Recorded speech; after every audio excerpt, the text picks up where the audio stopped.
baseado em fatos reais. A história começa com Ana Clara, uma jovem professora de 24 anos, que voltava para casa após dar aulas noturnas na cidade vizinha. Naquela noite, enquanto dirigia pela rodovia dos Tropeiros, ela avistou uma luz vermelha piscante à beira da estrada. Curiosa e preocupada, pensando que alguém pudesse estar precisando de ajuda, ela parou seu Fusca azul claro. Mas o que ela encontrou foi algo que mudaria sua vida para sempre. Ana posteriormente que viu uma figura alta e encapuzada, vestida inteiramente de preto, segurando uma lanterna vermelha. Antes que pudesse reagir, a figura se aproximou rapidamente, arrancando-a do carro e levando-a para dentro da mata. Dias depois, seu corpo foi encontrado falecido, com marcas de tortura que deixaram os investigadores perplexos. Seus olhos estavam arregalados, como se tivesse presenciado algo indescritível. O caso chocou a pequena vila onde Ana Clara morava. Os moradores começaram a especular sobre o que poderia ter acontecido. Alguns acreditavam que era obra de um assassino, enquanto outros juravam que algo sobrenatural estava envolvido. A única pista deixada no local foi a presença de uma lanterna vermelha abandonada perto do carro de Ana Clara, com marcas do acontecido. Após o acontecido de Ana Clara, o medo começou a se espalhar pela região. Outras vítimas surgiram nos meses seguintes, todas com características perturbadoramente semelhantes. Pessoas que paravam seus carros ao ver a luz vermelha e nunca mais eram vistas vivas. Entre elas estava João Pedro, um fazendeiro de 30 anos que foi encontrado morto em uma clareira, com sinais de que havia sido drogado antes de ser torturado. Os moradores locais começaram a especular sobre quem ou o que poderia estar por trás desses crimes. Alguns acreditavam ser obra de um serial killer humano, enquanto outros juravam que era algo sobrenatural. As histórias ganharam força quando relatos de sobreviventes começaram a surgir, descrevendo experiências traumáticas com a figura encapuzada. Carlos Eduardo, um motorista de caminhão, relatou ter sido amarrado a uma árvore e forçado a assistir enquanto o assassino realizava rituais estranhos, usando instrumentos cirúrgicos improvisados. Outro sobrevivente, Maria José, afirmou ter visto símbolos estranhos desenhados no chão, como se fossem parte de algum tipo de ritual oculto. A polícia local estava sob pressão para resolver os crimes, mas as pistas eram escassas. A única conexão clara entre os casos era a presença da luz vermelha e a figura encapuzada. Investigações revelaram que algumas das vítimas tinham sido drogadas antes de serem torturadas, sugerindo que o assassino possuía conhecimento médico ou químico. Entrevistas com sobreviventes trouxeram detalhes assustadores. Lucas, um motorista de caminhão, relatou ter sido amarrado a uma árvore e forçado a assistir enquanto o assassino realizava rituais estranhos usando instrumentos cirúrgicos improvisados. Outro sobrevivente, Maria José, afirmou ter visto símbolos estranhos desenhados no chão, como se fossem parte de algum tipo de ritual oculto. Os detetives começaram a investigar possíveis suspeitos, incluindo ex-militares e cientistas desonestos.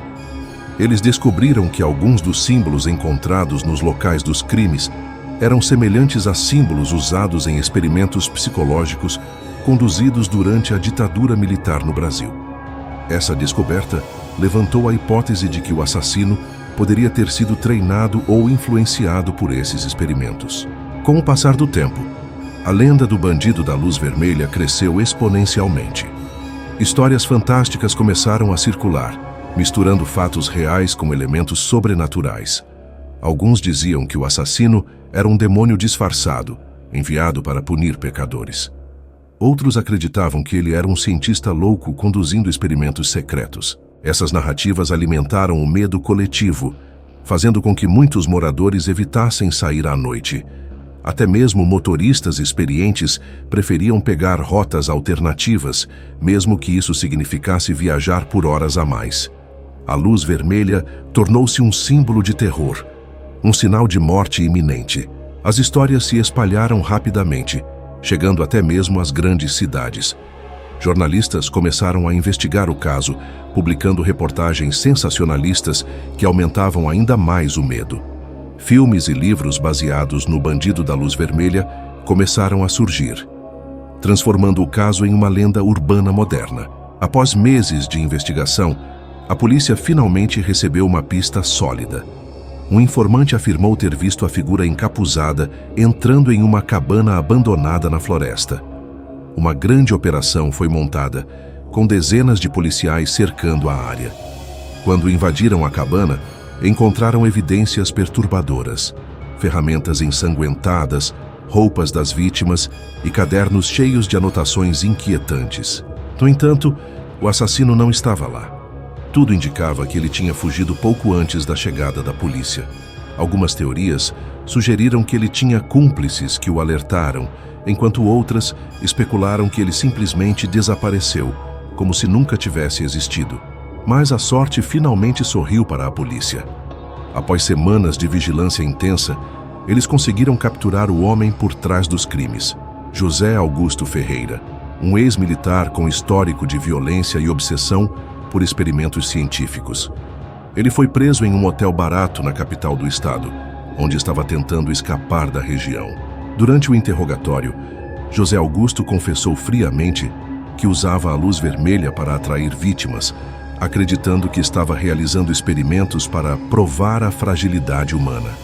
Sua confissão chocou o país, mas também trouxe um senso de alívio para as comunidades atingidas. José Augusto Ferreira foi condenado à prisão perpétua pelos crimes cometidos. Durante o julgamento, ele confessou friamente que usava a luz vermelha para atrair vítimas, acreditando que estava realizando experimentos para provar a fragilidade humana.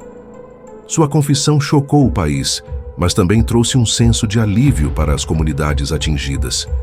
Embora o caso tenha sido oficialmente encerrado, a lenda do Bandido da Luz Vermelha continua viva na memória coletiva.